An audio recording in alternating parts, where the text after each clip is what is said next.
Eu sou Amir Labaki, sou diretor do festival e organizador da conferência. E prazer ter vocês todos aqui também hoje à tarde. Essa aqui é a segunda mesa da 14ª Conferência Internacional do Documentário Petrobras. E era obrigatório para a gente, sendo um festival brasileiro de documentários, organizar uma mesa para discutir o que tem sido o que foi esse período, que foi essa janela, digamos, de 20 anos, o que tem marcado a história do festival, e também não só na história do festival, tem marcado a produção não ficcional como um todo, e é um privilégio a gente poder ter dois dos maiores especialistas nessa produção presentes aqui essa tarde, e também é um privilégio para a gente ter uma pesquisadora, realizadora, crítica e selecionadora da Tudo Verdade, que é a Ana Carolina Maciel, mediando esse encontro. Eu falo isso porque uma das ideias da conferência sempre foi isso, sempre foi reunir para as nossas conversas pessoas que fazem filmes, que fazem documentários, que discutem documentários, que escrevem sobre documentários, que são curadores sobre documentários, e também pessoas que fazem isso dentro da academia, fora da academia. E a Ana Carolina meio sintetiza isso tudo em uma única mulher. Então, é muito bacana a gente poder ter uma mediação assim. Ela já participou também do festival em 2002 com um filme sobre a Eliane, que foi uma atriz muito importante da Veracruz. E eu gosto especialmente de destacar sempre o Yes, Nós Temos Bananas, que é um filme, um livro da Alameda que ela lançou, se eu não me engano, há 3 anos, não é isso? 3, 4 anos? 4 anos.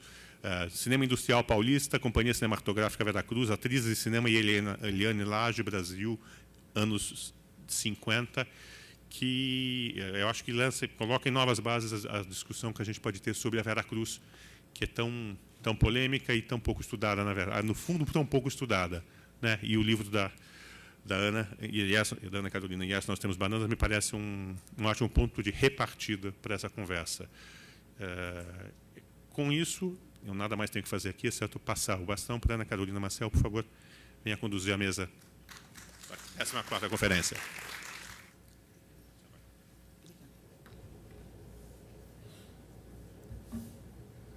Boa tarde a todos. Obrigada, Amir, pelo convite. Para mim é uma honra participar dessa mesa. Esse ano o festival completa 20 anos, o que nós sabemos que é uma longa trajetória, principalmente se a gente pensa no cenário brasileiro. Tantos festivais existiram e deixaram de existir ao longo desses 20 anos. Então, a Amir comentava sobre as efemérides dos 20 anos na mesa de abertura essa manhã.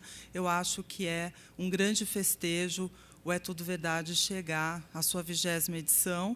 Essa tarde, particularmente, a gente vai ter uma mesa da 14ª Conferência Internacional do Documentário, que também é uma trajetória longa, 14 anos de uma conferência que vem trazendo novas bases para a reflexão do documentário. Para essa mesa, 20 anos do documentário brasileiro, nós contamos com a presença de Carlos Alberto Matos e Fernão Ramos. Aliás, um pequeno parênteses autobiográfico, Fernão Ramos foi meu orientador de mestrado, foi uma coincidência, o Amir não sabia disso, e hoje, conversando com o Fernão, também tive uma nova revelação de que eu fui uma das primeiras orientandas dele, enfim, e que ele chegou à constatação que nós estamos envelhecendo, mas estamos aqui juntos nessa mesa, eu acredito que a primeira vez, desde a minha defesa de mestrado, que dividimos uma mesa. Bom, então eu gostaria de convidá-los, Carlos Alberto Matos e Fernão Ramos, para compor a mesa. Bom, uma breve nota biográfica dos nossos convidados para essa mesa. Carlos Alberto Matos, à minha direita, é um crítico de cinema. Ele é curador da mostra Faróis de Cinema e é autor de vários livros sobre Eduardo Coutinho, Jorge Bodansky, Maurício Capovilla, Vladimir Carvalho, Walter Lima Júnior, dentre outros. Fernão Pessoa Ramos é professor da Unicamp, do Instituto de Artes, e ele é autor de várias obras, dentre elas O Cinema Marginal, a Representação em Seu Limite, e o livro mais afinal, O que é Mesmo Documentário.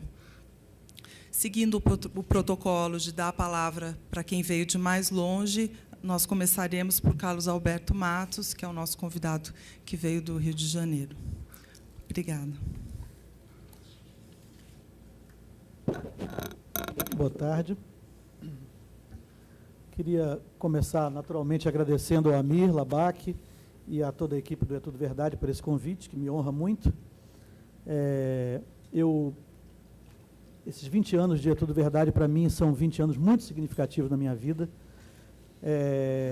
Eu tive a felicidade de ver o festival nascer, acompanho a vida dele desde antes mesmo dele existir, e, ao longo desses 20 anos, eu vejo que a história do É Tudo Verdade coincidiu com toda essa primavera que o documentário vive no mundo inteiro, não só no Brasil, como no mundo inteiro, né, que foi uma coisa realmente que começou a florescer nos anos 90, dessa maneira exuberante, né?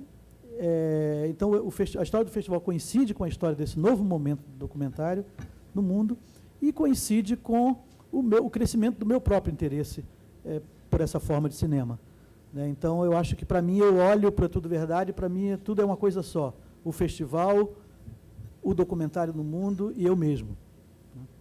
Me sinto muito parte disso tudo. Falar sobre 20 anos de documentário no Brasil é um desafio. Aconteceu muita coisa, né, nesses 20 anos. É preciso ter algum recorte, procurar algum recorte. Eu acho que existem algumas correntes dominantes, né? Eu acho que o Fernão vai falar um pouco mais sobre algumas vertentes desse fenômeno, mas para começar a minha fala, eu citaria a existência de algumas correntes dominantes, né, nesse período, que são, basicamente, o documentário de encontro, né, o documentário de encontro de pessoas, né, um documentário de pessoas, geralmente de pessoas comuns, com o documentarista, e houve uma descoberta da individualidade no documentário brasileiro, uma individualidade para além das celebridades, né, uma descoberta do homem comum, que não representava nada a não ser a si mesmo, né. Isso é uma relativa novidade nesse documentário contemporâneo brasileiro, dos 20 anos para cá, e a tendência da reportagem, do documentário expositivo, né, que inclui aí os documentários biográficos, né, as recuperações históricas, os documentários musicais, os documentários esportivos, né, que se baseiam no formato de uma reportagem, mais ou menos de uma reportagem expositiva, apenas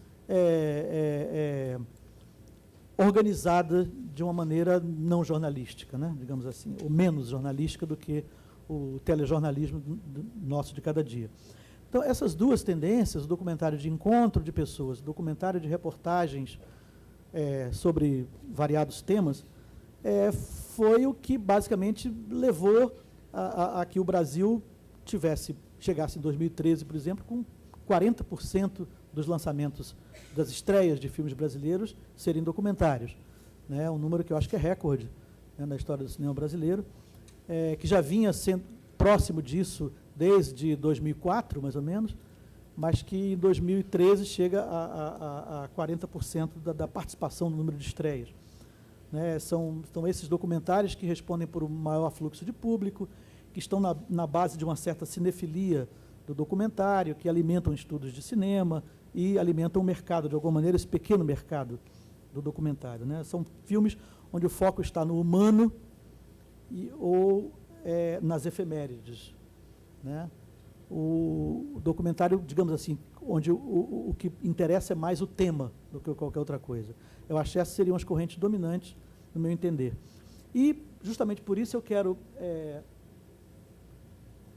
usar o tempo da minha fala para falar de uma terceira via, que eu acho que também marca profundamente esse período, que é o documentário com ênfase no trabalho de linguagem, né, que eu venho chamando de documentário de invenção, né, usando um pouco parafraseando a definição do Jair Ferreira, né, esse termo do cinema de invenção, né, que ele usou para sanar um pouco esse caos semântico, né, entre vanguarda, experimentalismo, marginal, etc. E ele criou esse termo guarda-chuva, que é maravilhoso para a gente, chamou cinema de invenção. Eu acho que existe talvez um documentário de invenção no Brasil, não que a invenção não esteja em qualquer documentário, em qualquer filme, claro que há um coeficiente de invenção sempre, né? Mas quando eu chamo a atenção para esse termo do documentário de invenção, é muito pensando no peso que a linguagem, que a estética, adquire num certo tipo de filme, como elemento de informação, como elemento de documentação da realidade, né? Então, eu acho que no documentário, esse cinema de invenção nasce muito da explosão das subjetividades, é uma coisa que é também característica desse período, né? Subjetividade, o interesse na subjetividade do entrevistado, do indivíduo, a subjetividade do próprio realizador sendo exposta, né? Sendo explicitada sempre, e sendo buscada, inclusive, né? Nasce dessa explosão da subjetividade, nasce dos intercâmbios com a ficção, né, que são tantos que a gente já tem estudado bastante, os intercâmbios com a videoarte, com o experimentalismo, né, formando com isso um panorama, acho que no documentário, tão atraente quanto talvez só no alvorecer ali do cinema novo, né, quando a gente tinha também uma reinvenção da realidade muito forte. O que a gente viu nesse período foi o interesse imenso de jovens cineastas pelo documentário, né? Jovens cineastas interessados em criar com baixos orçamentos e com altos desejos de experimentação, encontraram no documentário um campo interessante, um campo prático, bom, de favorável, amigável para exercitar um cinema de pesquisa, um cinema de invenção, né?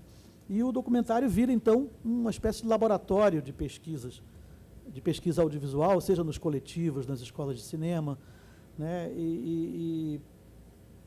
Ao mesmo tempo que, de alguma maneira, rejuvenesce também cineastas veteranos que retornam ao documentário ou continuam praticando ou alternam sua produção ficcional com documentário, vendo ali um âmbito favorável à invenção. E uma mostra disso é que, ao longo do período em que existe a Mostra de Cinema de Tiradentes, né, que é a principal vitrine assim, do cinema jovem brasileiro, o número de inscritos na mostra tem sempre oscilado em torno de 50% o número de documentários inscritos. Entre ficção e documentário tem sido uma proporção de meio a meio na Mostra Tiradentes. Isso indica esse enorme interesse do cinema jovem brasileiro pelo documentário.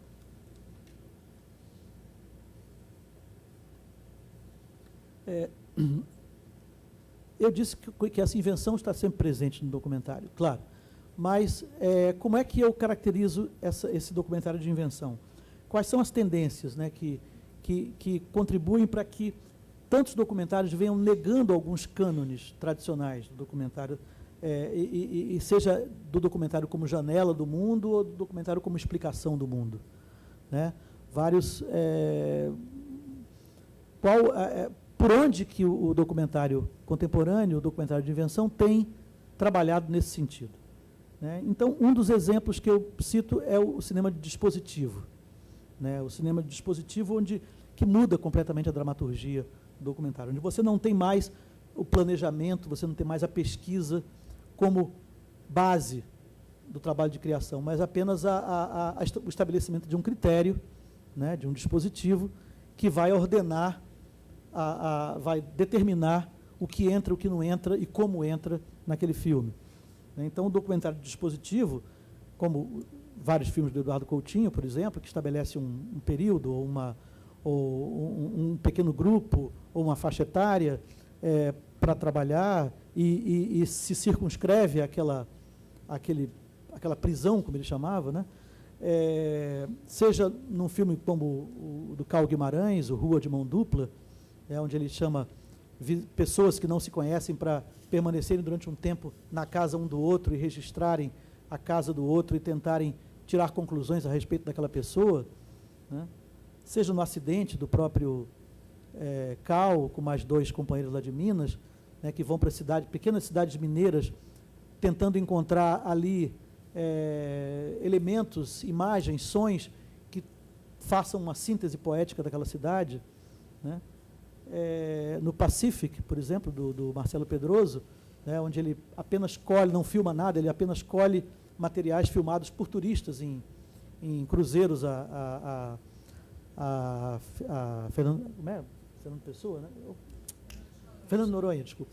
A Fernando Noronha, e faz um filme a partir disso, preso ao que ele encontrou, ao que ele recebeu, né?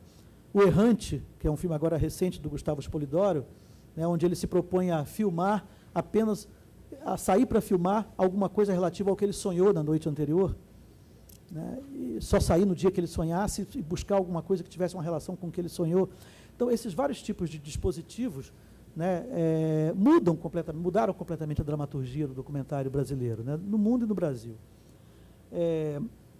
As trocas com a ficção, a gente não precisa nem mais voltar a falar muito disso, porque já é muito falado, né, filmes do Coutinho, como O Jogo de Cena, do Tonati, do Gabriel Mascaro, né, da Maria Augusta Ramos, do Sérgio Borges, filmes onde essa hibridez entre condutas de ficção e condutas de documentário formam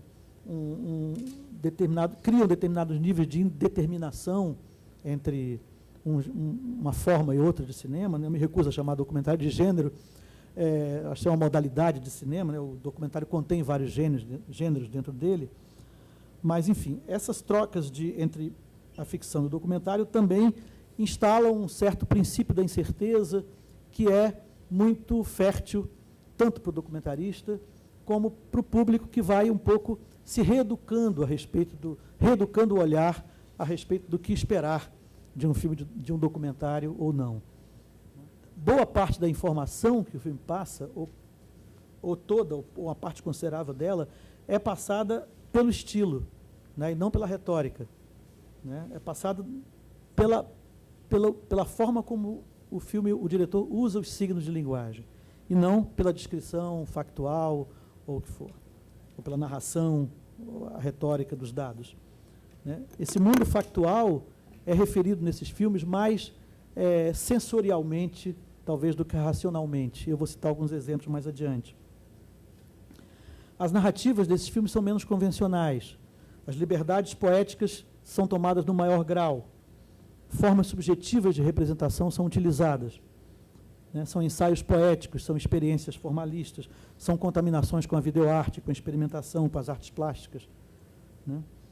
São filmes que usam formas de expressão mais tradicionalmente identificadas com a ficção, né, como os efeitos digitais, como as imagens incrustadas, sobrepostas, alterações de ritmo, congelamentos, trilha musical, né, paisagens sonoras, planos subjetivos, descontinuidades, uma série de elementos que parece que até um certo tempo atrás não tinham muito parentesco com o documentário, né? Ou eram reprimidos ou eram rechaçados por quem se dispunha a tratar da realidade, né? Eu falo isso no período clássico do documentário, não no início, nas vanguardas, né, que era outra realidade, a qual nós estamos voltando, eu acho, um pouco, né? São filmes que se aproximam da experimentação, mas se diferem num ponto crucial, porque eles se referem, de fato, a alguma coisa que está no mundo social, no mundo factual. Então, eles têm um fio terra, que não é a experimentação pura e simples, né?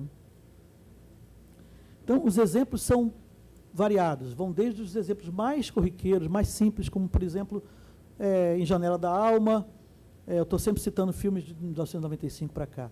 Em Janela da Alma, por exemplo, quando Walter Carvalho cria imagens meio abstratas, meio difusas, para designar a deficiência de visão, né? Ou no Cego Oliveira, no Sertão do Seu Olhar, um curta da Lucília Meirelles, aqui de São Paulo, também vai trabalhar nesse sentido de buscar a expressão do olhar do deficiente visual através das imagens do filme, desde uma função dessa, que é bem simples, bem direta, né, passando, por exemplo, por um curta como Clandestinos, da Patrícia Moran, né, que é um curta sobre como viviam as pessoas que estavam na clandestinidade em Belo Horizonte, na época da ditadura, e que ela usa uma linguagem que nos coloca, de fato, no lugar daquelas pessoas.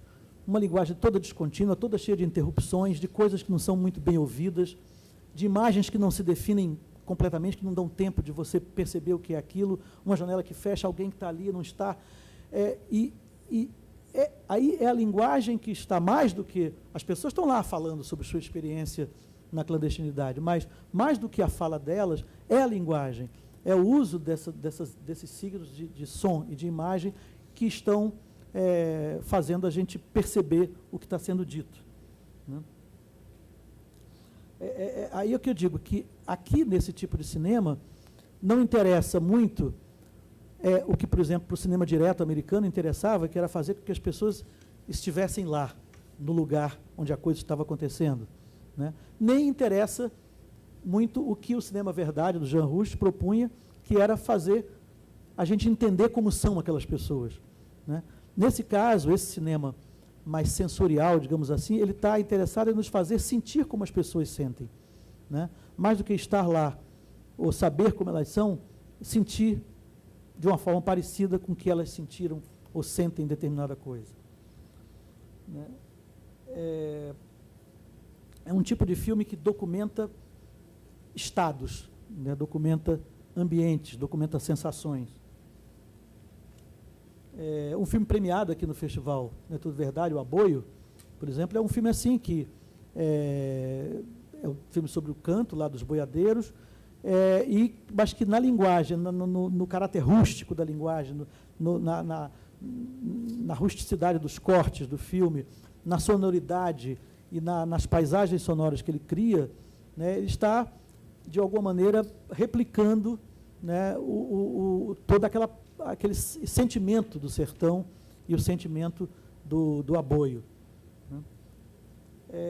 Dois exemplos mais recentes, o Jardes, do Eric Rocha, e o Helena, né, como é dela? Petra Costa. Exato. São filmes também que, através de uma linguagem muito sensorial, através de uma linguagem cheia de lacunas, de coisas fora de foco, de coisas mal definidas na imagem, de sombras, de indefinições, tenta chegar perto de exprimir o que seria, no caso do Jardes, o mistério da criação musical, né? E no caso do Helena, o que seria a dor de uma perda, né? São filmes que usam, mais do que, ou tanto quanto o conteúdo retórico dele, usam também a linguagem para procurar esse mesmo objetivo. Um exemplo clássico, O Fim do Sem Fim, também do Cal, Lucas Bambosi e do Beto Magalhães, que um filme sobre ofícios e profissões em extinção, e que cria também uma linguagem onde você tem a impressão de que as coisas estão mais desaparecendo do que aparecendo diante de você, né? O mundo que a gente vê ali, a maneira como as pessoas são entrevistadas, as pessoas estão falando e de repente vão desaparecendo, vão perdendo definição na imagem, as coisas vão desaparecendo pelos cantos da tela, e a gente vê ali um filme que está quase desaparecendo junto com seus personagens, né, diante de nós. Eu acho esse tipo de tratamento poético da linguagem como algo que exprime o conteúdo do filme, é uma coisa que eu tenho apreciado muito no documentário desses tempos. Filmes que se deixam contaminar pelo tema, né, independente do gênero de documentário que eles sejam, ou filmes que agridem o seu tema de uma maneira violenta. Aí eu penso, por exemplo, num filme como o Cavalos de Goethe, do Arthur Omar, onde ele filmou uma cavalhada, umas competições equestres no Afeganistão, e editou aquilo de uma maneira super, hiper, mega lenta, né, em que você vê o movimento dos cavaleiros, dos cavalos, assim, alguma coisa um plano, uma ação que aconteceu, digamos, em 1 minuto, você assiste aquilo durante 6, 8 minutos, acontecendo numa lentidão extraordinária que contraria a velocidade do que estava acontecendo lá, né? Uma linguagem que agride o tema e que contraria o tema de uma maneira frontal, né? Ou, por exemplo, O Aterro do Flamengo, um filme filmado de uma janela de um edifício no Flamengo, onde se vê um homem, um corpo, uma pessoa deitada num banco dali do Aterro do Flamengo, com as pessoas passando em volta, e até que chega um ponto em que alguém percebe, olha aquela pessoa, e as pessoas vão percebendo que a pessoa estava morta. Tinha alguém morto, tinha morrido num banco do Aterro do Flamengo, e alguém percebeu isso, um parente da realizadora viu isso, correu em casa, avisou ela, pegou a câmera, foi para a janela e filmou aquilo num plano único, sem a menor, não tem zoom, não tem nenhum corte, não tem, é um plano único de, sei lá, aproximadamente 40 minutos, não sei, onde o desejo que você tem de se aproximar daquilo, né, e de saber o que está acontecendo, e de interferir, de ajudar, e de fazer alguma coisa por aquele homem, é totalmente contrariado por essa imobilidade absoluta e distante da câmera, onde você vai deduzindo as coisas aos poucos, à medida que você vê o comportamento das pessoas lá, né? Então, é também um filme cuja linguagem contraria o seu tema de uma maneira violenta, né?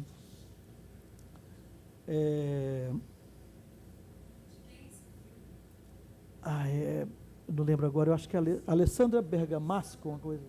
Alessandra Bergamasco. Bergamasco, né? Bom, eu tenho mais 5 minutos.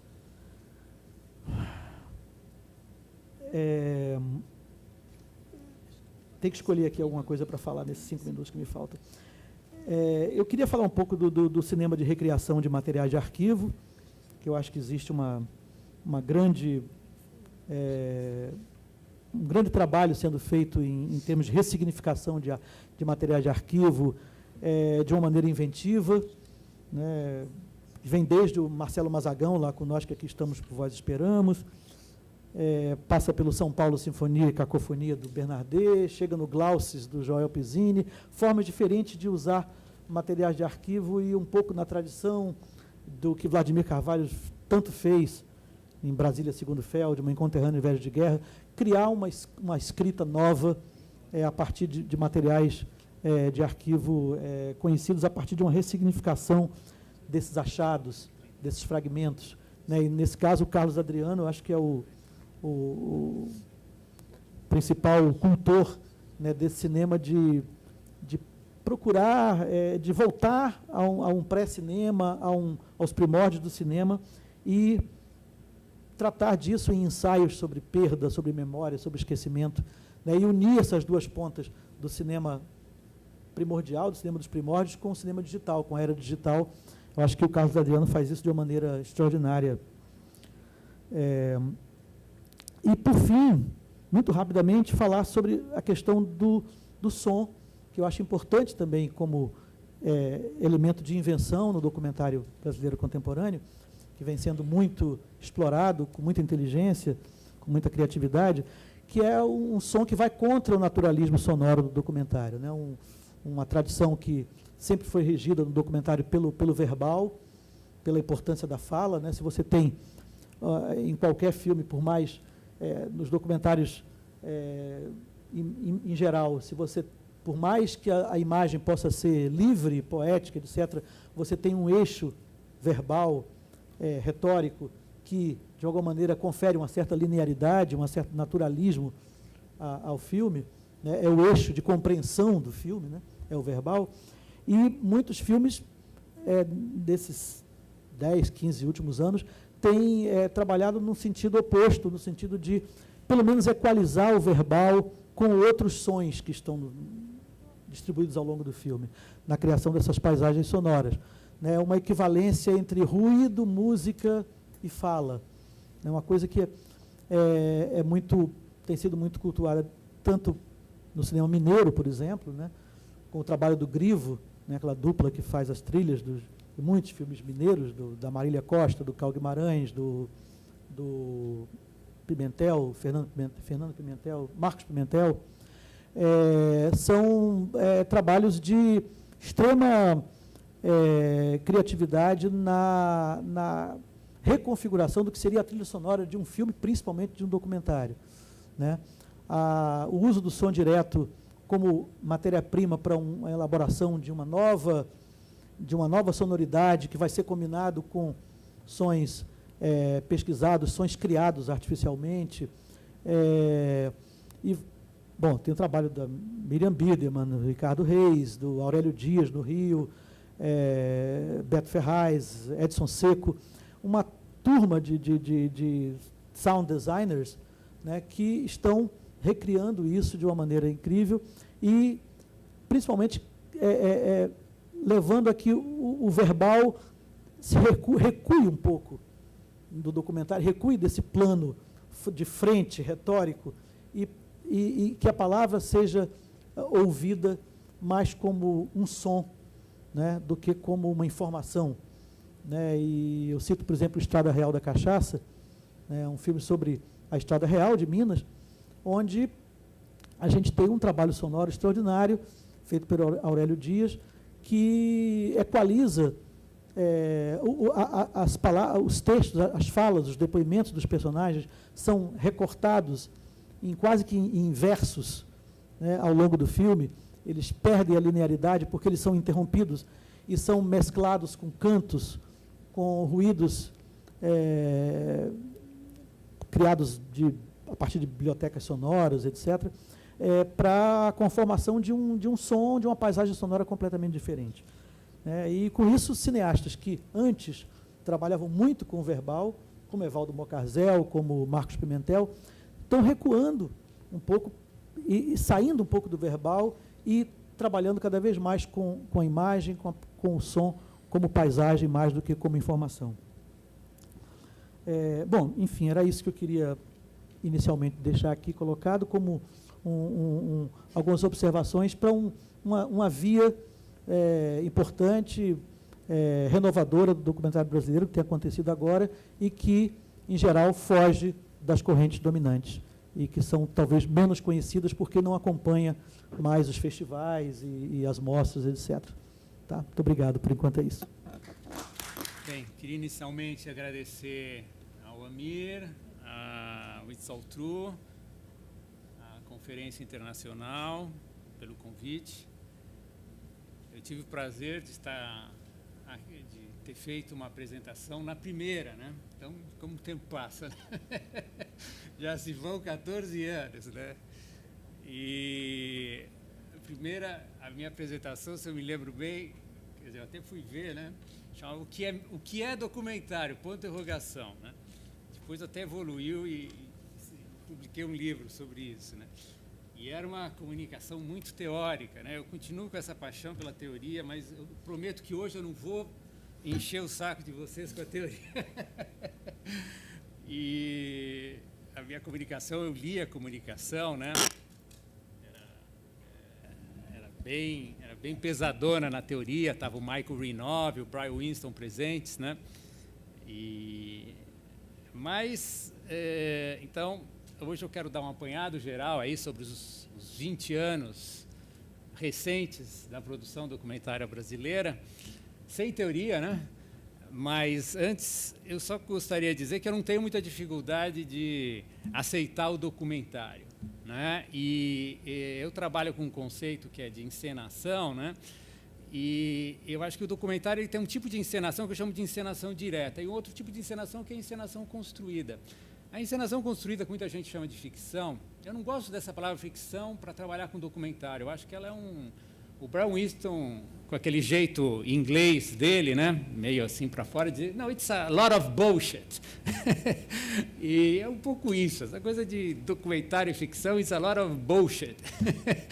Mas o fato é que você tem cinema. Agora, documentário é cinema, e se é cinema você tem que articular narrativamente aquilo, você tem que montar, não existe grau zero da linguagem cinematográfica. Tem gente que acha que documentário é o grau zero da linguagem cinematográfica, aí faz montagem, mistura e pronto, já não é mais documentário. Documentário é isso, documentário é montagem também, e documentário é mise-en-scène, documentário é encenação. A cena documentária, né? É a relação entre o sujeito que está atrás da câmera e o sujeito que está em cena. E você tem várias modalidades, uma delas é construir Flaherty. Se Flaherty não é documentário, o que é documentário? E o Flaherty trabalhava dentro de uma modalidade de encenação construída. Isso é importante, só esse parâmetro, né, para eu falar um pouco aí das diversas tendências de documentário que eu vejo hoje, né? Primeiro ponto, antes de eu entrar nas 7 tendências, ou nas 6 tendências que eu vou apontar, né? 20 anos é muito tempo, né? 20 anos é 95. O que existia em 95 em termos de documentário? Quase nada. Né? Eu trabalho com documentário na universidade desde o início dos anos 90, e a minha batalha na época era para as pessoas acharem que documentário não era aquela coisa chata, aquele documentário de papai e mamãe, educativo, etc. Né? Hoje em dia já é mais ou menos isso, já é mais ou menos aceito. Né? Então, para começar essa retrospectiva, e também para andar rápido, porque a Ana Carolina, com toda a razão, daqui a pouco vai começar a me puxar a orelha com o tempo, porque é vício de professor, a gente está acostumado a dar aula de 2 horas, 3 horas, então é difícil condensar em meia hora. Né? Mas, para começar essa explanação, eu gostaria de realçar, né, o que foi esses 20 anos, né? Pelo aparecimento, no meu ponto de vista, pelo aparecimento, pela maturidade, né, de 3 grandes autores, 3 grandes diretores. O primeiro está aqui presente, o Vladimir Carvalho. Não vou falar muito do Vladimir, já escrevi sobre ele, escrevi sobre ele. Amanhã vai ter o debate sobre o Vladimir, então estou com pouco tempo, vou deixar um pouco o Vladimir entre parênteses. Né? 2 são bem conhecidos, né? Que é o Coutinho e o João Salles. E o terceiro que eu gostaria de dar o destaque merecido é o Eduardo Escorel, né? Que além de documentarista, é o grande cozinheiro eu chamo o grande cozinheiro do cinema brasileiro. Montou Terra em Transe, Dragão da Maldade e Macunaíma. É pouco, né? Então, e no documentário botou Santiago e Cabra Marcado para Morrer. Quer dizer, e eu vou falar um pouquinho dos filmes dele. Né? Então, vamos começar pelo Coutinho. Coutinho, 95, eu estou escrevendo um texto sobre o Coutinho, não é nenhum livro, mas eu vejo três períodos no Coutinho, né? Assim, para resumir brevemente. Né? O período Globo Repórter, né, em que ele aprende a fazer, ele diz mesmo antes do Globo Repórter, nunca feito documentário na minha vida, né? Ele aprende a fazer o documentário, que é coroado com o Cabra Marcado para Morrer. Né? Então, esse é o período Globo Repórter. O período de maturidade, né, que, no meu ponto de vista, bem, você tem um período aí de transição, que é o período do ISER e do CECIP, né? O Santo Forte ainda está no CECIP, Babilônia 2000 está no CECIP, mas você tem Lei à Vida, Boca do Lixo, Romeiras do Padre Cícero, Mulheres no Fronte, são documentários engajados, mas que ainda não está na maturidade. Tem um período clássico do Coutinho. Por que eu insisto no Coutinho? Porque o Coutinho é o nosso, assim como tem o Glauber Rocha, que é o nosso diretor de padrão internacional, nós temos um documentarista de padrão, não digo nem internacional, mas com presença mundial, com forte presença mundial, que é Eduardo Coutinho. Sem querer menosprezar os grandes documentaristas que nós temos no Brasil. Né? Acho que não é uma coisa ou outra. Né? Bem, o Coutinho, o período clássico do Coutinho, o classicismo do Coutinho, se a gente pode fazer assim, o período de maturidade, se inicia com Santo Forte, de 1999. Né? É o momento que ele encontra o estilo dele. O Santo Forte, quando a gente conhece o documentário, quando a gente conhece a história do documentário no Brasil, é o documentário que dá a virada. Dá a virada no meu ponto de vista. No meu ponto de vista. Por quê? Porque mesmo no Cabra Marcado ainda tem muito aquela voz-over, aquela o Santo Forte é o recuo, é a descoberta do personagem, a expressão. Quer dizer, o Coutinho acha o seu estilo, né? Aí ele evolui, tem Babilônia 2000, que é um belo filme, Edifício Master, que eu acho que é o auge do período de maturidade, tem o Peões, que também é um bom filme, e o Fim e o Princípio, que eu acho que é uma joia rara. Eu tenho uma paixão particular por esse filme, eu acho que é um filme extremamente assim, na mosca, né? Por quê? Porque é uma pessoa de idade conversando com outras pessoas de idade, então você tem esse todo que, no meu ponto de vista, finaliza o período de maturidade do Coutinho, ou esse período, o classicismo do Coutinho. E aí depois começa o que eu chamo do maneirismo, né? O maneirismo, o que é que inaugura o período maneirista? O que é o maneirismo? O maneirismo é quando o autor volta sobre o próprio estilo, né? Ele volta, dilacera, torce, ele tem um domínio completo da sua estilística, né? Não tinha mais para onde ele poderia ir, né? Ele se cansa um pouco, né? Como todos os bons autores maneiristas, se cansa um pouco da perfeição da sua arte, se a gente pode dizer assim, né? Ele cansa da perfeição da sua arte e faz jogo de cena, né? Que é o momento em que ele estoura com o esquema que ele tinha montado com um dispositivo, né? Como o Carlos Alberto falou, a Consuelo também usa a Consuelo Liz também usa esse conceito de dispositivo que é bem prático, né? E aí depois tem o fim da carreira dele, né? O jogo de cena, no meu ponto de vista, o Moscou, no meu ponto de vista, vai um pouco na linha do jogo de cena. É um filme diferente, né? Porque ele está atrás da direção, não tem aquele embate com o corpo, com a vida que ele está acostumado, né? E aí há os filmes do final da carreira dele. Eu tive a felicidade de ver, estou dizendo a felicidade porque eu consegui entrar, né? Estava meio difícil de entrar lá no dia, mas tive a facilidade de entrar e ver Últimas Conversas, né? E é um filme de velhice, é um filme, quer dizer, também é fácil, né? O Pasolini, que dizia que a morte ilumina a vida da gente de uma maneira, coloca um holofote, né? Então agora a gente vê tudo pelo holofote da morte do Coutinho, mas é um filme de final de vida, né?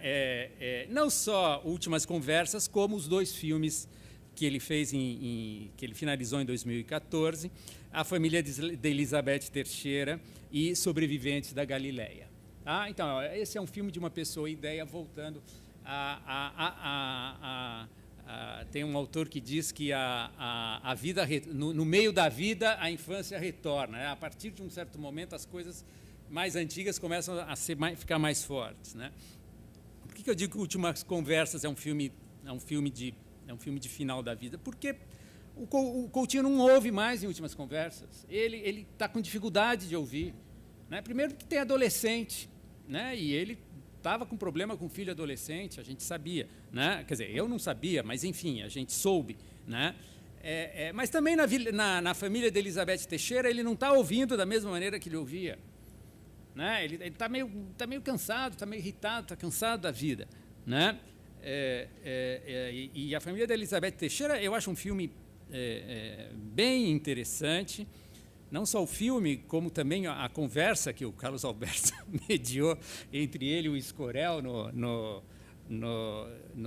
nos extras do filme. Eu estou falando isso porque eu vi há uma semana atrás para vir para cá, né? Parecia dois velhos ranzinzas e você no meio, assim, segurando. Dois ranzinzas e você segurando, assim, porque você montou dessa maneira, não sei o quê, não sei o quê. Mas de uma maneira afetuosa, sempre, porque os dois se gostam muito, né? Mas tinha esse lado, né? Você fez isso. Mas por quê? Porque é um filme que, de repente, o que transparece é a tragédia da Elizabeth Teixeira, a tragédia política, sem dúvida, né? Mas aí, como está no final da vida, a tragédia pessoal atropela e vem para... E qual que é a tragédia pessoal? A tragédia pessoal é que a gente tem um crápula, né? Que é o Manuel Justino, que é o sogro dele, que é o genro, né? Um cara que matou o sogro e que provavelmente matou 2 netos, né? Um assassino, né? Quer dizer, estou falando aqui da boca para fora, mas, enfim, essa é a tragédia da Elizabeth Teixeira. Né? A tragédia de ter uma filha que se suicidou, né? A tragédia de ver um filho matar o outro. Né? As pessoas, eu acho incrível, isso não vem para frente. Por que não vem? Porque tudo bem, é importante a parte política, mas isso marca qualquer um. Né? Você ter uma vida dessas. Né? Você tem uma experiência de vida. E você vê no rosto da Elizabeth Teixeira, é uma relação familiar problemática, a relação dela com as filhas. Né? E a morte do Coutinho, né? Que dá um outro sentido para tudo isso. Agora, eu não vou entrar nessa trilha, mas esse é o final da obra do Coutinho.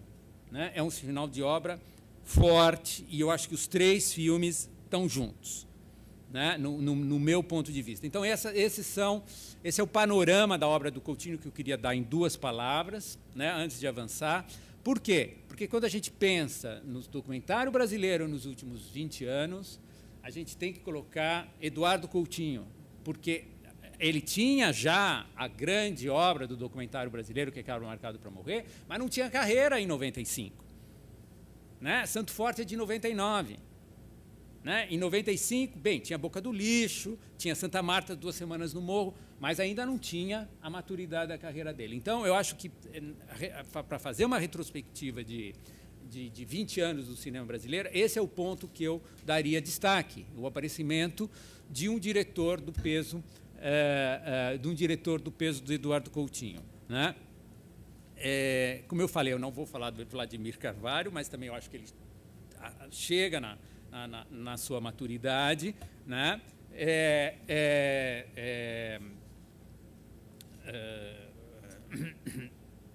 Queria dar 2, quer dizer, em termos de uma obra madura que começa aí nos anos 60 e nos anos 70. 2 palavras sobre João Salles. Eu acho que o João Salles tem uma primeira fase, né, que também é anterior a 95, evidentemente, né, que eu chamo da fase pós-moderna, né, que é aquele fascínio anos 80 com o pós-moderno, Nelson Brissac, etc., etc.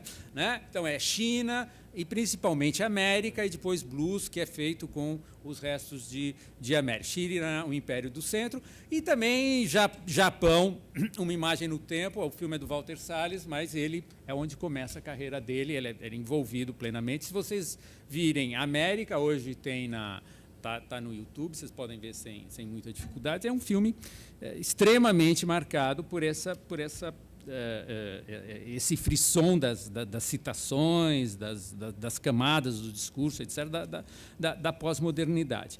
E o primeiro Santiago, essa é a minha tese, o primeiro Santiago pertence a essa fase. Né? E, por isso, o segundo Santiago é um filme de má consciência.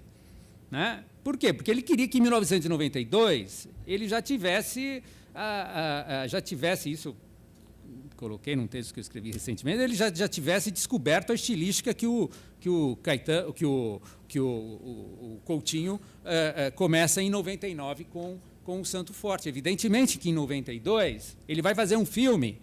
O Santiago, o que a gente vê do primeiro Santiago, lembra muito América, lembra muito blues, lembra muito poesia, uma ou 2 linhas aí por trás, uma imagem, uma imensa paisagem, que é o filme que ele fez sobre Ana Cristina César, né? Que é um belo filme também, né? Mas não tem nada a ver com o João Salles, que começa quando? Quando começa o João Salles que a gente conhece? Começa em 98 com futebol. Tá? Então, ele tem o período pós-moderno, que vai até 92, tem Jorge Amado de 95, que é um filme de entrevista tradicional. Ele faz muita propaganda, né? E aí depois descobre o povo brasileiro. Descobre o povo brasileiro, ele morava lá no Rio de Janeiro, perto da Gávea, é fácil subir o morro, tal. Então, faz futebol. Eu estou brincando, mas é verdade. Quer dizer, é um clima de época, né, que ele, como filho da alta burguesia, vivia nos anos 80, e outro que ele vivia nos anos 90, que ele vive nos anos 90. Em 97, 98, ele faz Notícias de uma Guerra Particular. né? Logo em seguida a Futebol, e é outro filme marco no cinema brasileiro. Aí ele sobe o morro, né, e vê o morro tomado, né, pelo tráfico, pelo povo brasileiro. A gente tem que levar isso em consideração, que o cinema brasileiro, e o documentário isso é muito forte, é um cinema como o nosso país, é cindido. Né? Outro dia me convidaram lá em Tiradentes para uma mesa de cinema e política. Eu falei, não tem cinema e política, tem a questão do popular. Quer dizer, o Brasil é um país cindido. Né? E o cinema brasileiro, até 4, 5 anos atrás, era feito pela classe média. Hoje tem várias experiências de cinema popular, né? Cinema feito nas comunidades, mas antes não tinha. Né? Então, a gente carrega essa má consciência e o cinema brasileiro se debate com isso de um modo que não termina. Né? Bem, então, 97, 98, depois tem Entre Atos, de 2002, para fazer essa retrospectiva de 20 anos do segundo grande autor do documentário brasileiro, o segundo grande cineasta do documentário brasileiro, que é o João Salles. Né? E termina com Santiago. Eu estou sem tempo para entrar no Santiago, mas é bem interessante, né, porque é um filme que ele retorna de uma maneira muito crítica, um filme autobiográfico, né, um filme em primeira pessoa, não é ele que fala, mas é um filme em primeira pessoa. Eu acho que é um filme crítico triplicamente sobre a condição de classe, sobre a estilística que ele usou no primeiro Santiago, né, que não é cinema direto, ele mandava no Santiago, ele fazia na condição de classe e na própria estilística documentária que existia em 1992, no Brasil. Né? Bem, já falei que não vou comentar o Vladimir Carvalho, mas é um período de maturidade com Barra 68, Engenho de Zé Lins e Rock Brasília, né? Conterrâneos Velhos de Guerra, que eu acho que é um pouco um filme súmula, é de 1990, né?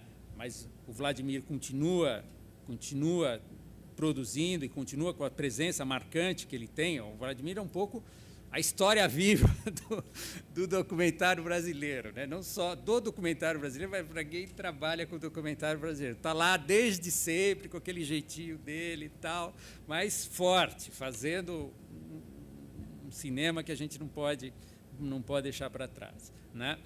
Não pode esquecer. Né? E o Escorel, que eu acho que o Escorel é pouco valorizado. Né? Além do trabalho, eu peguei aqui alguns dos filmes dele, já falei, Macunaíma, Terra em Transe e Dragão da Maldade. Além disso, tem Os Inconvidentes, São Bernardo, Eles Não Usam Black Tie.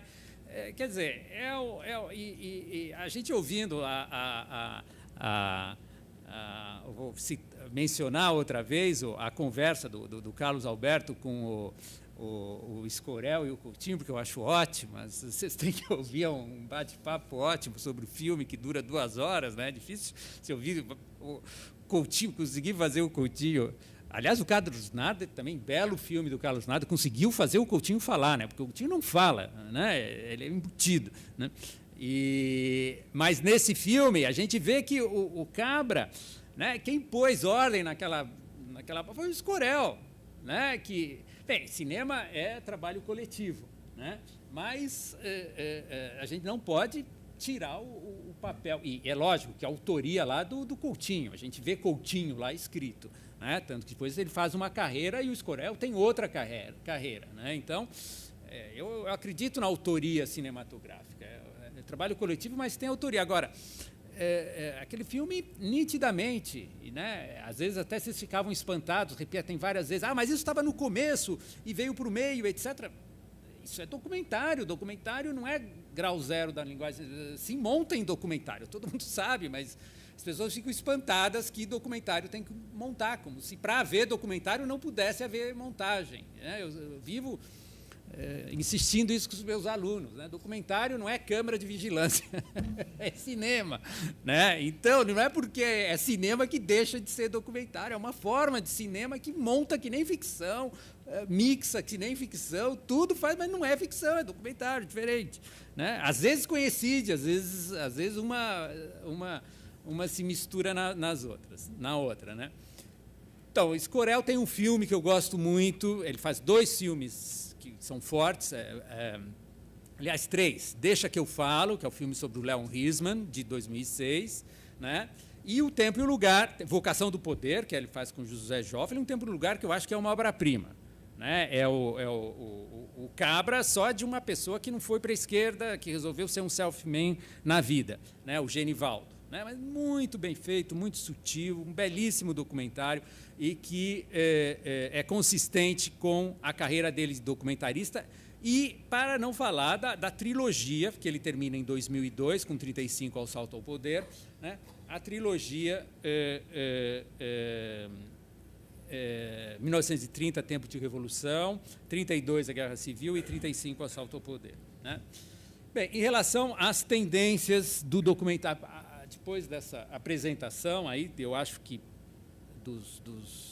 das figuras com personalidade forte aí que surgiram nos 20 anos aí no documentário brasileiro, algumas tendências do documentário brasileiro contemporâneo. Né? Eu vou nomeá-las e depois eu vou falar. Primeiro, o recorte mais clássico, que eu não vou me aprofundar, né? E dentro desse recorte, quando eu digo recorte mais claro, é aquele documentário com depoimentos, filmes de arquivo, etc. Um eixo bem forte é o documentário musical. Tá? A gente tem um festival de documentário musical, aqui não é tudo verdade, tem uma sessão de documentário musical. Nossa, o que tem de documentário? A gente não aguenta mais ver o Mota dando os seus... ver a enésima vez, né? Caetano Veloso, etc. Então, é uma tendência forte. Né? Agora, além disso, né, o que a gente pode ver? Né? Eu acho que tem um documentário que explora de uma maneira bem forte, né, essas fronteiras entre o documentário, né, e entre os diferentes, eu não gosto de falar de documentário, entre os diferentes tipos de encenação do documentário brasileiro. Né, eu citaria o Jogo de Cena, evidentemente, Serra das Desordens, Terra Deu, Terra Come, né, que é um ótimo falso documentário. Né? O João Salles, ele diz, agora eu não sei se eu vou achar aqui nas minhas anotações, né, que é uma grande farsa do cinema brasileiro, Terra Deu, uma grande farsa do Terra Deu, Terra Come. Né? Viajo porque preciso, volto porque te amo, né? Uma espécie de Sans-Soleil do documentário brasileiro, aquela primeira pessoa que não existe, que é construída, e, ao mesmo tempo, o Sans-Soleil é mais documentário no sentido que é mais Chris Marker, né? mais amarrado no Chris Marker. Né? A Shelley Silver, né? É uma documentarista que eu vou sugerir aqui para o Amir, trazer ela um dia aqui eu acabei de ver ela no Cinema do Hair, lá em Paris, uma grande documentarista que trabalha aí muito nesse limite. Né? Ela tem um filme que se chama Touch, que é também uma primeira pessoa, uma falsa primeira pessoa, né? Mas que embute a primeira pessoa, porque é ela vivendo no bairro que ela vive, Chinatown, mas ela cria meio um personagem, mas é ela falando, é o personagem. Essas ambiguidades que estão dentro desse horizonte. Eu não tenho muita dificuldade de trabalhar com o conceito de documentário para trabalhar com isso. Vários outros filmes, por exemplo, o filme Fobia, o Kiko Goffman disse que foi tudo brincadeira, que não existiu. Eu não sei se ele está se defendendo porque o pessoal puxa muito a orelha dele com o filme Fobia, ou se foi mesmo história dele, diz que não aconteceu 10% do que o filme mostra, segundo ele, né? Aqueles horrores lá do filme Fobia. Né? Bem, enfim, então esse seria um horizonte. O outro horizonte, antes que meu tempo acabe, a autobiografia. Né? A autobiografia é uma tendência forte do documentário brasileiro. Forte. Eu também estou escrevendo uma coisa sobre ela. Né? Então, a gente tem uma produção plena, né, de filmes autobiográficos, né, de filmes em primeira pessoa. Né? Tem um filme do Karim Ainouz, o Sims, né? Em inglês mesmo, Sims é costura, de 93, que eu acho que meio começa, se a gente quiser. É um filme sobre se não me engano, vocês acham no YouTube. É um filme sobre as tias dele, são 4 tias dele, um filme belíssimo, bonito esse filme. Aí tem os pioneiros, que vocês conhecem, não vou ficar repetindo, Passaporte Húngaro, da Sandra Kogut, o 33, né? São os filmes que mais ou menos embarcaram, né? O Passaporte Húngaro de 2001, o 33 de 2003, né? Santiago de 2005. Outra vez, né? Você não vai achar que Santiago é um falso documentário porque não é o João Salles, mas é o Fernando que usa a primeira pessoa. Isso não importa, a gente está falando de cinema, né? Pode ser uma curiosidade de pé de página, né? Santiago é um filme biográfico, né? Do Luto à Luta, do Evaldo Morcazel, né? E aí os mais recentes, né? Você tem o Otto, do Carl Guimarães, do nascimento da filha dele, e aí tem os políticos, Em Busca da Iara, do Flávio Federico, na realidade a Mariana Pamplona. Esse não é muito assim, mas está lá a Mariana Pamplona, da tia, não sei o quê, a Busca da Iara, né? Marighella, da Isa Grispum, é um filme político sobre Marighella, a partir do ponto de vista da Isa, né? Os Dias com Ele, Maria Clara Escobar, o Helena, que já foi mencionado, da Petra Costa, Diário de uma Busca, né? Não esquecer do Persson também é anterior, né? De 2007, Ariel, que é um curta, do Mauro Batista Védia, Clarita, um filme muito bonito, em primeira pessoa, sobre mal de Parkinson, da Teresa Alzheimer, né? Com a Laura Cardoso. Né? Outro documentário que usa atriz, não vejo problema nenhum de documentários atriz. No caso, são poucos os que usam atriz. É muito raro o documentário usar atriz mesmo, atriz estrela, né? Como o Coutinho fez em Jogo de Cena e como a Teresa faz em Clarita com a Laura Cardoso. Né? Então, essa é outra tendência forte do documentário.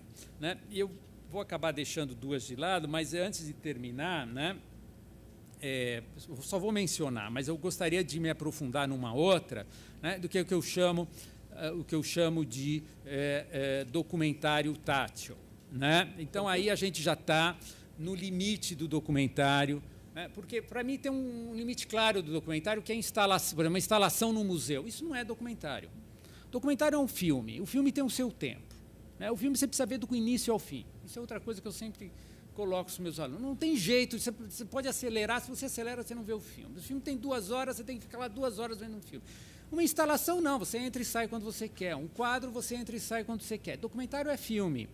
Né? Se ele passa na televisão, não me importa, está veiculando o filme na televisão. Vai passar em vários episódios. Tá, tudo bem, vários episódios, mas cada episódio é um filme, média, curto, etc. Tá? Então, a gente está tratando disso aqui.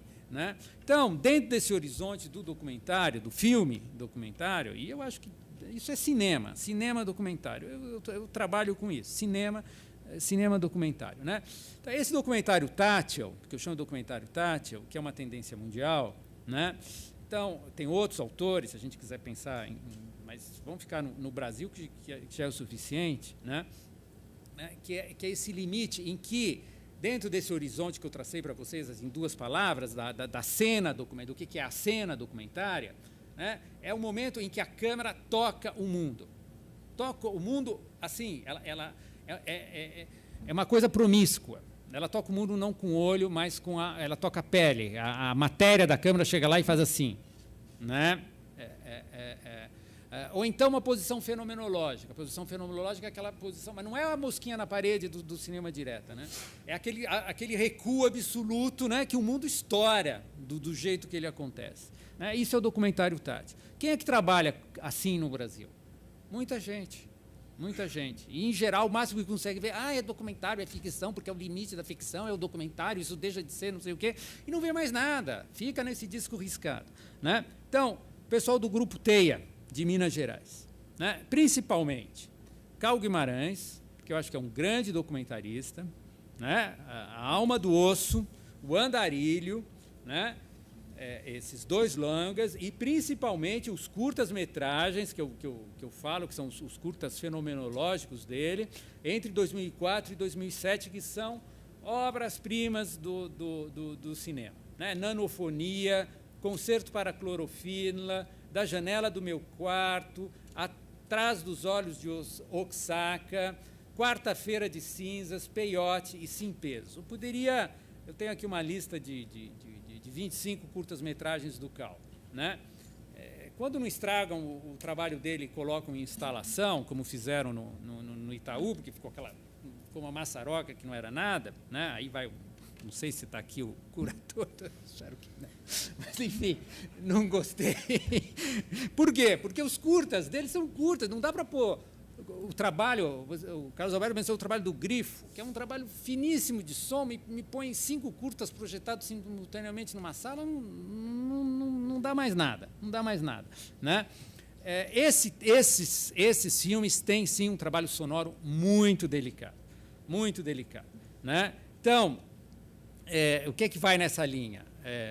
Terra Deu, Terra Come, o trabalho da Marília Rocha, que é muito delicado, Aboio, e principalmente A Falta que Me Faz. Eu trouxe um trechinho, mas não vai dar tempo de passar, que é bem isso, né? Ela entra, ela vai lá, corta a pele, entra com a câmera. A Marília Rocha, terminado. A Marília Rocha, mas 5 minutos de prorrogamento. Eu tenho direito à prorrogação? Que nem o juiz, né? Que nem o futebol, né? Então, a Marília Rocha tem um trabalho muito delicado no Aboio e na Falta que Me Faz, que vai nessa direção. A Clarissa Campolina, Evalcio Martins, o Girimunho, né? Que é um filme bem particular. O Sérgio Borges, com O Céu sobre os Ombros, né? Que é um filme que trabalha bastante nessa direção, e diversos outros, né?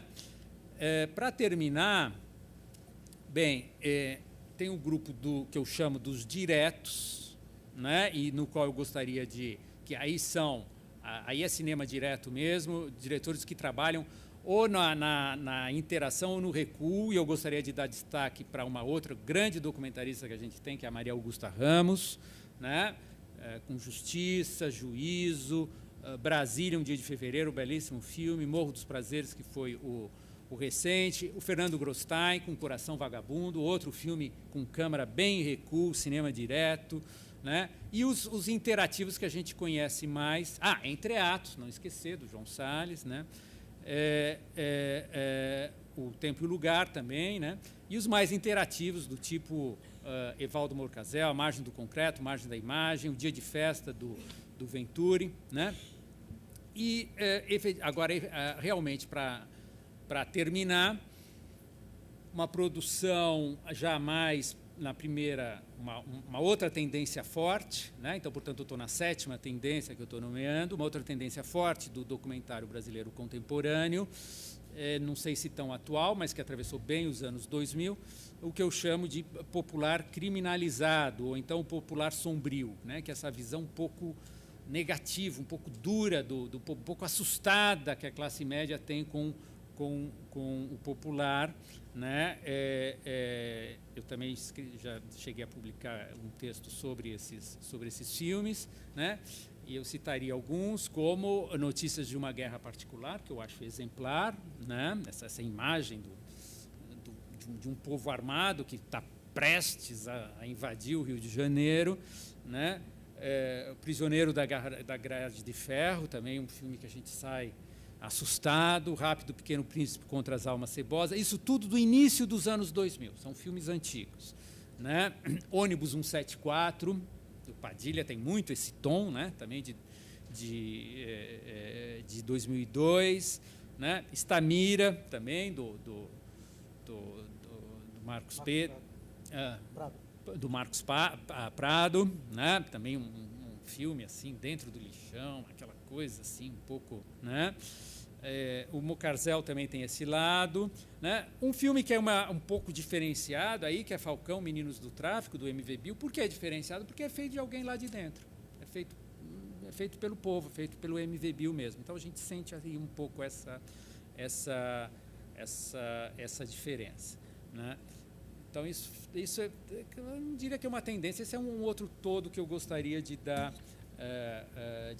destaque. Bem, eu vou terminando por aqui, porque o meu tempo se esgotou. Eu acho realmente importante a gente ter tempo para o debate, e então seria isso que eu teria para colocar.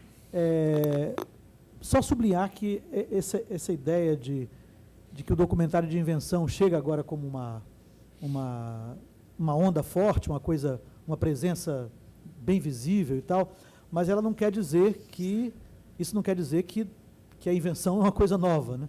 Na verdade, essas raízes estão vindo desde São Paulo, Sinfonia da Metrópole, né?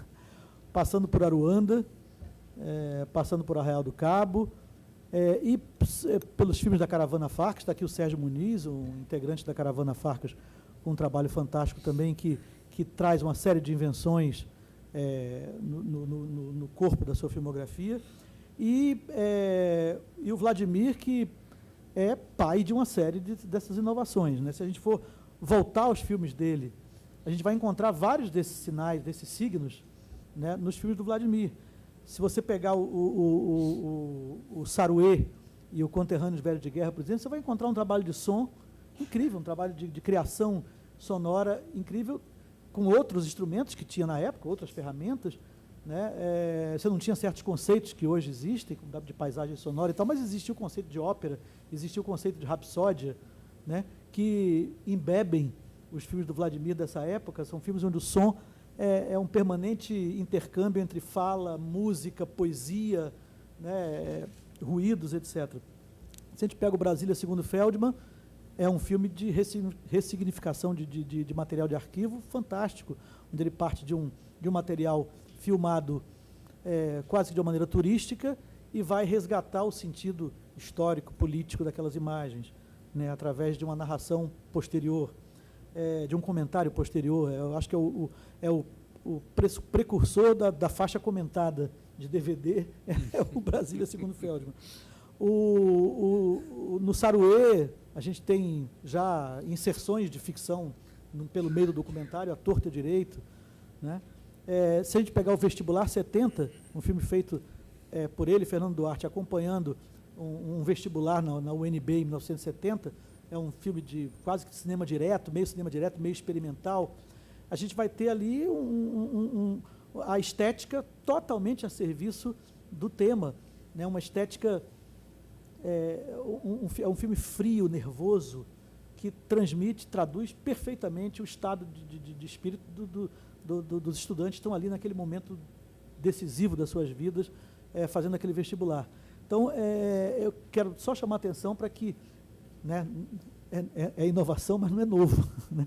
É invenção. A invenção não começou hoje, né? Obrigado. Bom, queria aproveitar aqui da minha posição na mesa, privilegiar, e, na verdade, são duas, não são questões, mas são observações. Quando você fala dessa terceira via do documentário, né, que você denomina de invenção, você falou que se trata de um cinema mais sensorial. E eu me pergunto, é possível um filme, qualquer filme, documentário ou ficção, não ser sensorial? Bom, não sei aí o que você está considerando como sensorial. Claro que todo filme ele apela à visualidade, ele apela à audição, né? Mas eu acho que existem níveis distintos em que isso acontece, né?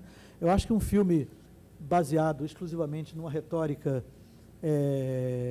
verbal, ou numa explanação de uma tese, né, ou num filme de argumentação pura e simples sobre um determinado assunto, onde você vê uma opinião a favor, uma opinião contra, e um material de arquivo, e já outra pessoa falando sobre aquilo e tal, eu acho que, nesse caso, a linguagem ela é uma ferramenta um tanto utilitária. Ela é usada para que essas coisas adquiram um sentido e cheguem à tela como um sentido. Eu acho que o investimento aí é muito mais racional, é um investimento muito mais didático, digamos assim, ou de apresentacional, do que um investimento sensorial. Um investimento de no sentido de que aquela informação, ou aquela vivência, ou aquela experiência, ou o que seja, chegue ao espectador não apenas como um dado retórico, mas como alguma coisa que está sendo comunicada à pele do espectador. É um pouco na linha do cinema tátil, que o documentário tátil que o Fernão fala, que é esse cinema que parece que está querendo encostar na pele da pessoa, que parece que está querendo ir além da palavra, entendeu? Está querendo atingir um outro nível de representação, um outro nível de aproximação com o espectador, que está para além da palavra, que foi sempre o instrumento, digamos assim, constitutivo do documentário, né? A imagem, claro, sempre esteve ali, mas a palavra tinha uma força decisiva, uma força de carregar o espectador, que carregava, de fato, era a palavra. Antigamente eu via as pessoas falarem assim, sabe qual é a diferença entre ficção e documentário? É que documentário você pode fechar os olhos e você vai entender tudo. Ficção não. Eles diziam isso, né? Então, a partir da quebra dessa diferença, eu acho que a sensorialidade, ela acaba, no documentário, sendo uma coisa importante. E que é atingida através do trabalho com a textura das imagens, com a textura dos sons, né, com o ritmo com que as coisas chegam à tela, o ritmo da montagem, seja o silêncio, seja a velocidade, seja a coisa estética, rarefeita, né, mas que, como acontece muito na ficção contemporânea também, do documentário isso também tem acontecido, aqui chamar atenção para isso, né? Claro que todo filme, todo cinema é sensorial, porque ele é de cara dirigido a dois sentidos ao mesmo tempo, né? São poucos as artes que são dirigidas a dois sentidos ao mesmo tempo, né? A leitura, você está recebendo a coisa pelos olhos, pela visão, trabalhando no raciocínio. A pintura, a mesma coisa. A música, só pela audição. O cinema, o teatro, são as artes que apelam a pelo menos dois sentidos de uma vez, ao mesmo tempo. Então, claro que isso é sempre sensorial, mas são níveis diferentes, né? Eu queria falar, Fernão, que você explicasse um pouco essa sua afirmação sobre o Santiago, que você disse que primeiro você colocou o segundo Santiago, né? O primeiro e o segundo Santiago. Na verdade, eu vejo mais o Santiago, eu não tinha essa percepção de dois, mas de um que foi abandonado, que depois foi incorporado, que é o Santiago, né? E você fala dessa questão que ele é uma má consciência. Eu queria que você explicasse um pouco melhor o que é, o que você entende por isso. Bem, vamos tentar ser breve. Não, eu falei segundo Santiago, mais força de expressão, né? Porque a gente fala o primeiro Cabra e exatamente, isso que eu lembro. E o Escorel que montou os dois, né? O primeiro e o segundo. E eu lá no DVD, o próprio Escorel fica espantado do primeiro Cabra ter sido montado, né? Foi montado o primeiro Cabra, o Coutinho diz. Eu também sempre achei que não tinha sido montado o primeiro Cabra, mas eu não sei, acho que o Coutinho estava falando por falar. Mas, enfim, esse é outro assunto, né? Foi montado, não foi montado o primeiro Cabra. Então, o primeiro Santiago teve montagem, e você vê isso, né? Ele teve algum tipo de decupagem, né? Então, o que eu estou dizendo é o seguinte, o primeiro Cabra, ele fez em 92, né? Santiago. Desculpa, deixa eu achar aqui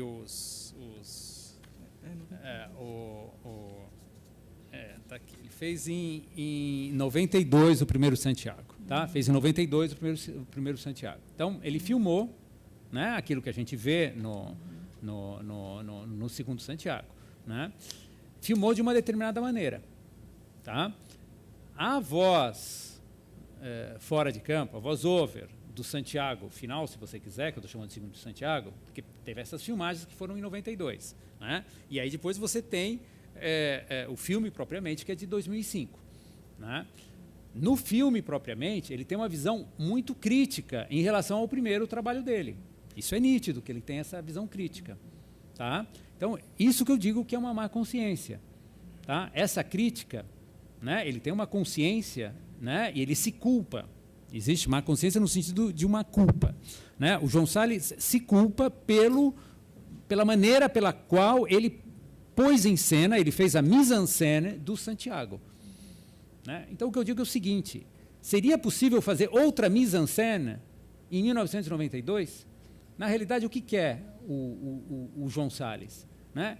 Ele quer um filme à la Coutinho, ele quer uma mise-en-scène à la Coutinho, eles trabalham juntos na vídeo e tal, em 1992. Isso não existe. Por quê? Porque o documentário brasileiro estava no outro estágio.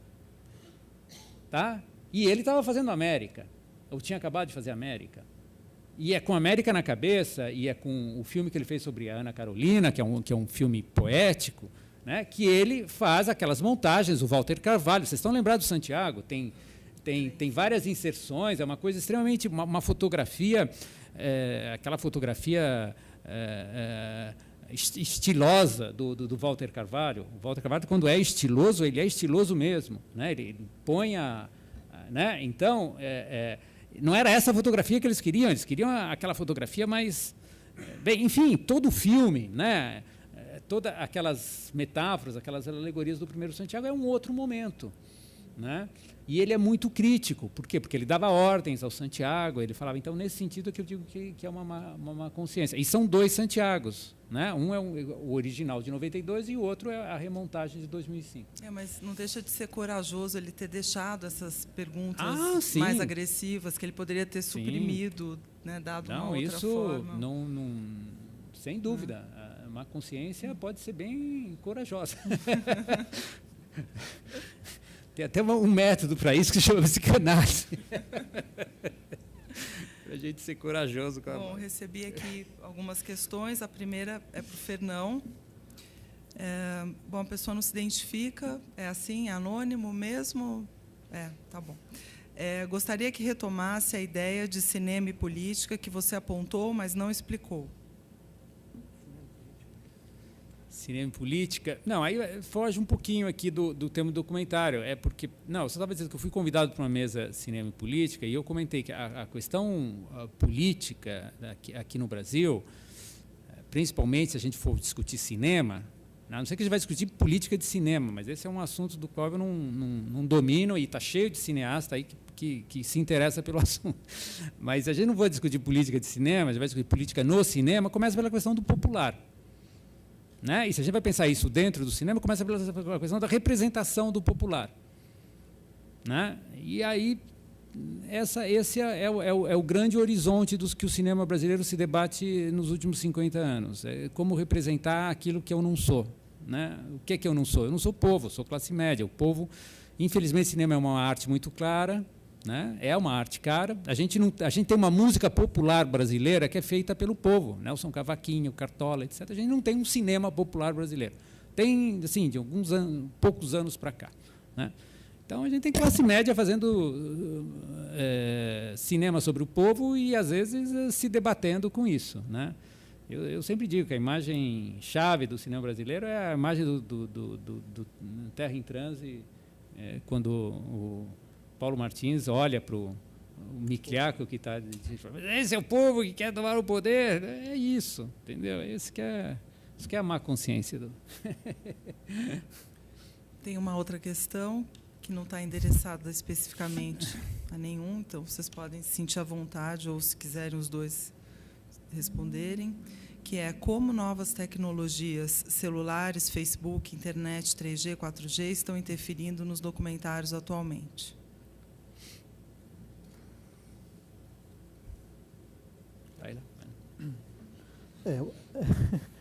Eu acho que o Fernão deve ter algo para falar também sobre isso, mas eu acho que principalmente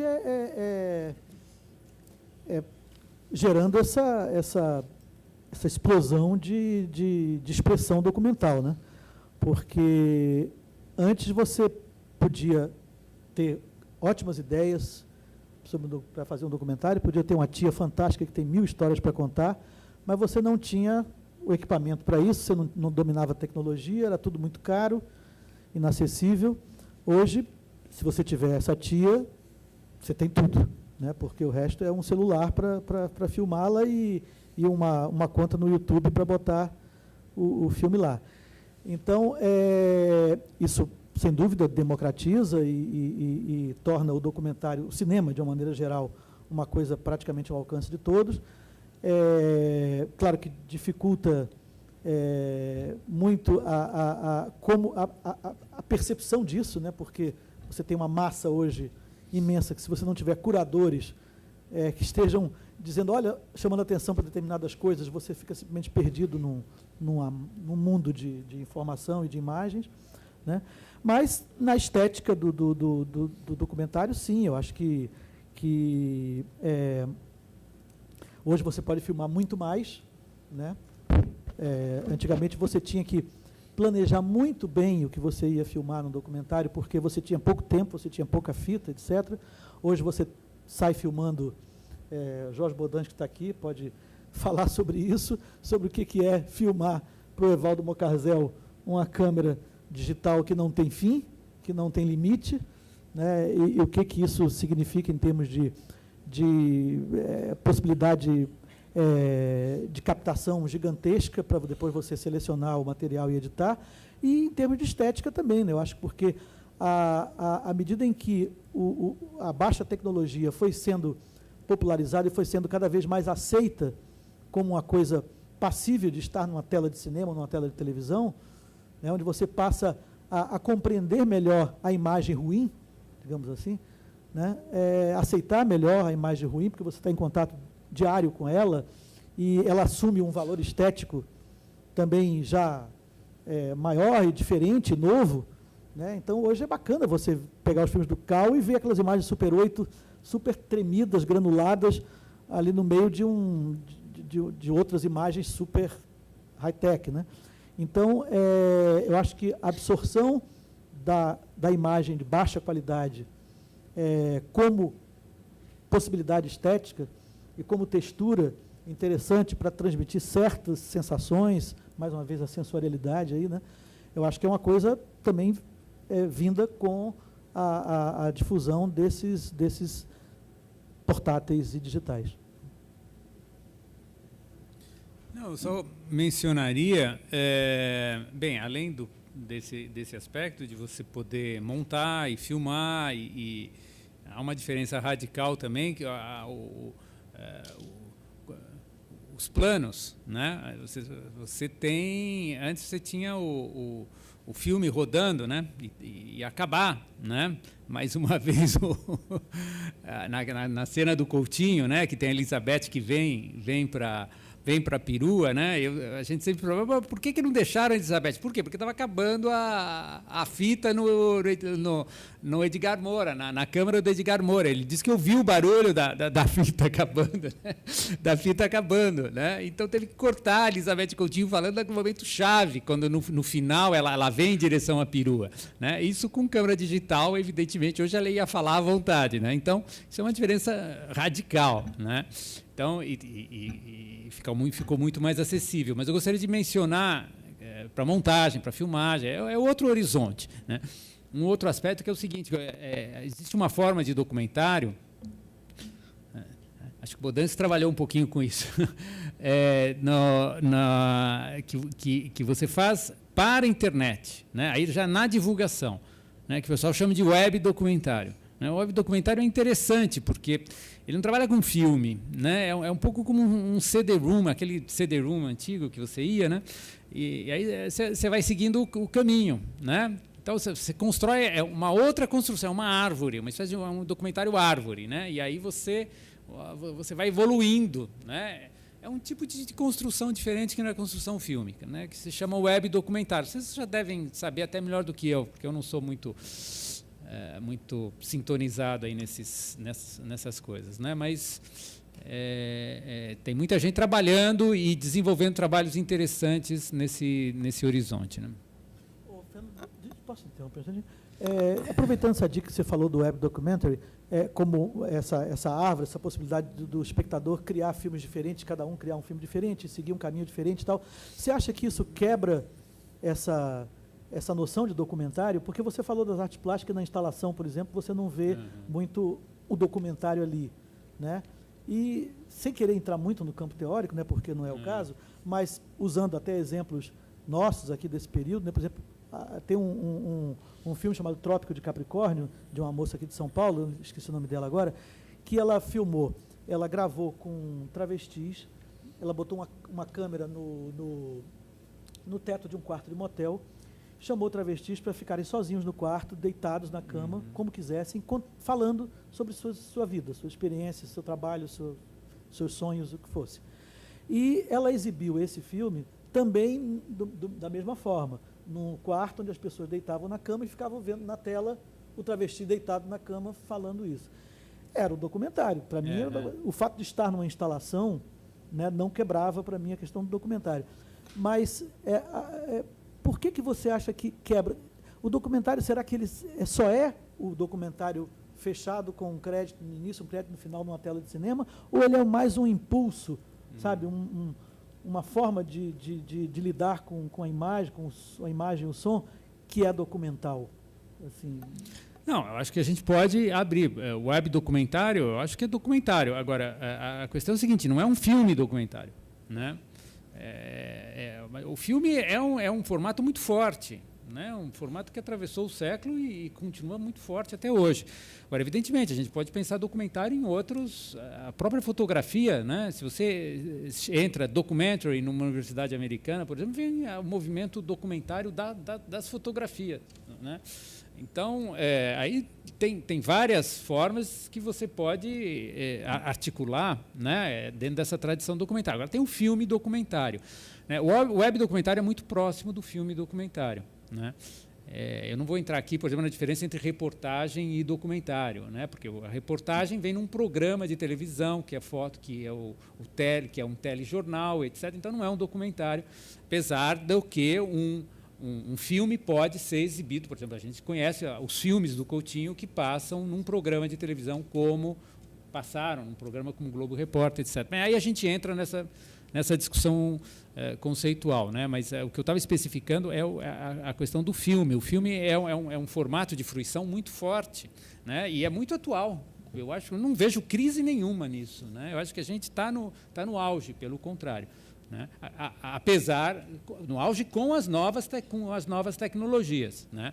E evidentemente aparecem outras ramificações, outros caminhos que a gente não sabe onde vão dar, apesar da força do cinema hoje, né? Para Carlos Alberto, como é o pulo do gato de uma explosão documental, como os vídeos da web, para um filme? Existe uma dificuldade de conseguir se aprofundar, até pela necessidade de ser instantâneo nos dias de hoje? Essa é uma pergunta da Gabriela Bordache. Em uma de suas publicações, o crítico de cinema Bill Nichols afirmou que todo filme é um documentário. Uns tratam de realidade, outros são representações do desejo, sonho e idealizações. O que vocês acham dessa afirmação?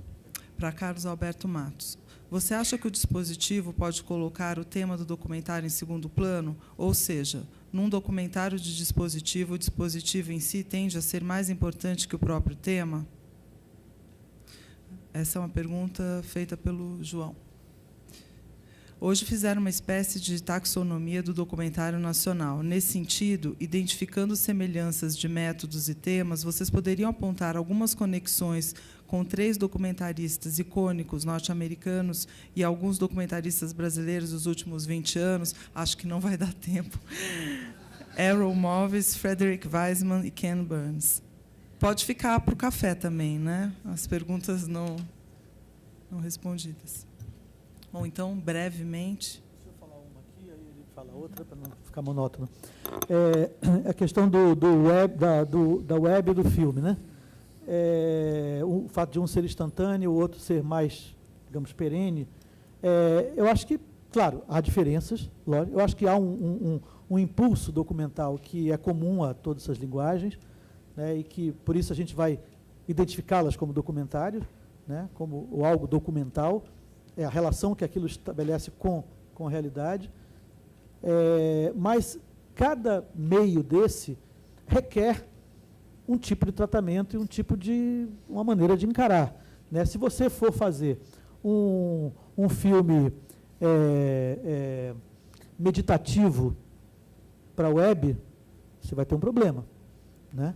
Se você for fazer um filme de muita argumentação, de muita retórica para a web, também é um problema, porque, por enquanto, as coisas estão convergindo, né? Vai chegar um momento em que tudo vai ser uma coisa só, mas ainda há uma separação entre o que você olha no computador, no celular, em alguma coisa, e o que você senta, nem que seja diante de uma televisão, até o móvel, aquele móvel, a televisão, já te predispõe a um outro protocolo de recepção, né? Então, embora as coisas estejam convergindo, você já vê a internet na televisão, né? Você já tem televisões enormes e tal, com qualidade melhor do que muitos cinemas, mas ainda, até que elas convirjam de fato, eu acho que deve haver uma preocupação em adequar, né, o tipo de tratamento, o tipo de tema, o tipo de objeto que você vai tratar ao veículo, ao suporte no qual ele vai passar, né? Claro que tem filmes que são feitos para o cinema, depois vão para a televisão, vão para a internet também, mas aí é problema deles. Mas se você está produzindo uma coisa hoje para a web, você tem que levar em conta o fato de que as pessoas não passam muito tempo concentradas numa coisa só na web, né? A web é um ponto ainda é um lugar de deambulação, né? E quando você faz uma coisa para o cinema, você se sente até um pouco obrigado a dar um tratamento mais reflexivo, mais alargar um pouco os tempos, etc. e tal, para que até aquilo seja encarado como cinema, né? Então, por enquanto, ainda existem diferenças, essas diferenças contam, sim. Vou deixar outra. A primeira do Bill Nichols, eu tendo a discordar do meu companheiro Bill Nichols, porque, enfim, é uma pessoa que eu gosto bastante. E na realidade não é uma posição dele propriamente dita, né? Enfim, ele escreveu isso num livro de introdução, né? Inclusive já foi cobrado por isso e já respondeu isso que eu estou dizendo aqui. Mas essa ideia de que todo filme é um documentário é uma ideia frágil, porque o Roger Dain é uma coisa chamada semiopragmática, né, que é a análise do documentário a partir do tipo de recepção que você tem, né? Então ele diz que você pode ter uma postura ficcionalizante ou uma postura documentarizante, e tem outras, são umas 7 ou 8 posturas. Então, a partir se você colocar você pode ver um filme de ficção, pode ver um filme da Marlene Dietrich e imaginar como é a atuação da Marlene Dietrich. Então você estaria vendo esse filme como um documentário, né? Eu não vejo dessa forma. Eu acho que a ficção tem uma tradição na história do cinema e o documentário tem uma outra tradição na história do cinema. O documentário não é um gênero, em primeiro lugar, como já foi mencionado. Não é um gênero como o western, como ficção científica, como filme de horror, etc., né? Mas tem uma tradição no filme, na história, uma tradição que vem aí dos anos 20. Né? E que a gente tem documentarista, tem autores, etc., etc. E tem uma forma narrativa que é própria, né? O documentário é uma narrativa que estabelece asserções ou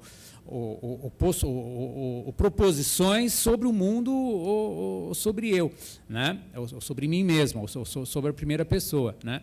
Isso dentro de uma forma narrativa que é bem particular. Evidentemente, a ficção pode usar procedimentos narrativos do documentário, assim como o documentário pode usar procedimentos narrativos da ficção, mas não é por aí. Toda vez que a gente tenta distinguir documentário e ficção a partir desses conceitos, a gente entra num pântano do qual a gente não consegue sair, né? Então, tem outras formas de você trabalhar com isso. Agora, a gente não pode negar a tradição documentária. Quer dizer que todo filme é ficção não leva a nada. Por quê? Porque a gente perde uma tradição que é super forte, né? E perde autores e perde toda uma parte da história do cinema que se coloca como documentarista. Isso não impede de haver... isso daqui não é ciência exata. A gente não está distinguindo réptil de mamífero, que é fácil, né? Você chega lá, dá de mamar, tem sangue frio? Não dá, não tem mamífero de sangue frio, né? Agora, as fronteiras são ambíguas, mas aí é que está o interesse. O fato de fronteiras ambíguas não impede uma distinção que salta aos olhos, né?